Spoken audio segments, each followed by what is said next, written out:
At the end of every chapter of Dana Harris's Introduction to Biblical Greek Grammar, there's a study guide which gives a list of concepts you need to understand and skills you need to have in order to master the chapter. So for chapter 3, we took that list and from that created this study guide that's meant to be able to use for review. So if there's something you don't understand, you need to go back to the book, maybe to class lectures to get more grounded in the concepts. So present stem. Verbs are built by adding morphemes to a tense stem. The present stem is used for both the present tense form, which occurs in all verbal forms, and the imperfect tense form, which only occurs in the indicative mood. So luo, o is the ending, lu, that is going to be your present stem. Lexical form. When you look up a verb in a Greek dictionary, which is called a lexicon, it's going to usually be listed in the present indicative first person singular. For many verbs, this will be in the present active indicative, but for verbs without an active form, the present middle form will be listed.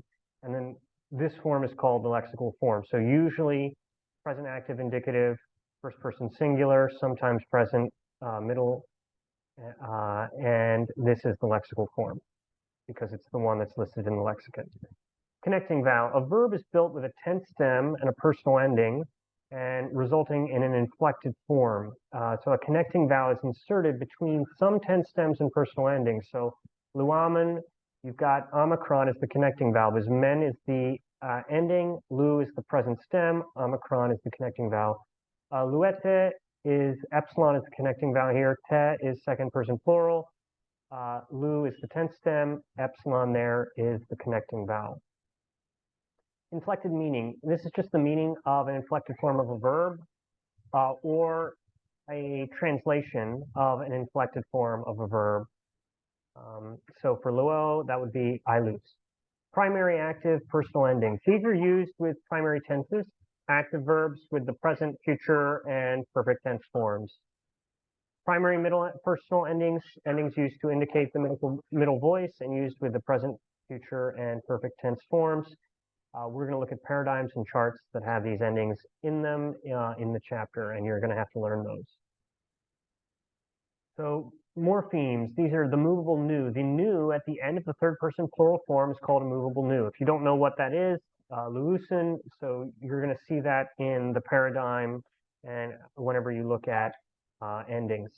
And it's in a parenthesis because it's not always used. In theory, the nu appears when the next word begins with a vowel.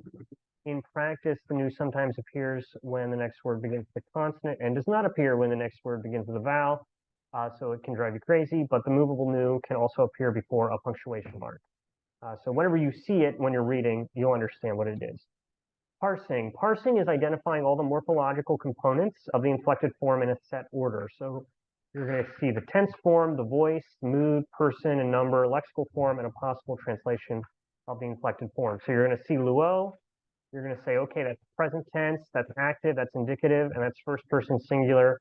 The lexical form is luo, and the inflected meaning is ilus. A paradigm. A paradigm is a pattern of inflections that a given part of speech follows. That's the actual definition of paradigm. You're going to come to learn it as a chart you have to memorize. All right, so for skills, it says be able to recognize the person number for each of the primary active and middle personal endings. So there you're going to have to go back to that paradigm chart. And be able to parse present active and middle verbs and translate basic Koine sentences as assigned in the workbook. So you're going to have to work through sentences and parsing. I'll talk a little bit more whenever we talk about paradigms. So paradigms, you need to memorize the following paradigms for this chapter: the present active indicative paradigm of luo, and the present middle indicative paradigm of luo. It is essential that you memorize these assigned forms for luo because you will build on them in subsequent chapters. Okay, so how do you memorize paradigms? How do you memorize these charts? This is not easy for most people. The fastest way to do it is with mnemonics, using a memory palette or a mnemonic system. I have examples on my channel here. Also, some textbooks, not many, but I think some give mnemonics. Some professors will give you mnemonics, whatever works for you. It requires more mental energy, but it is by far the fastest way to do it.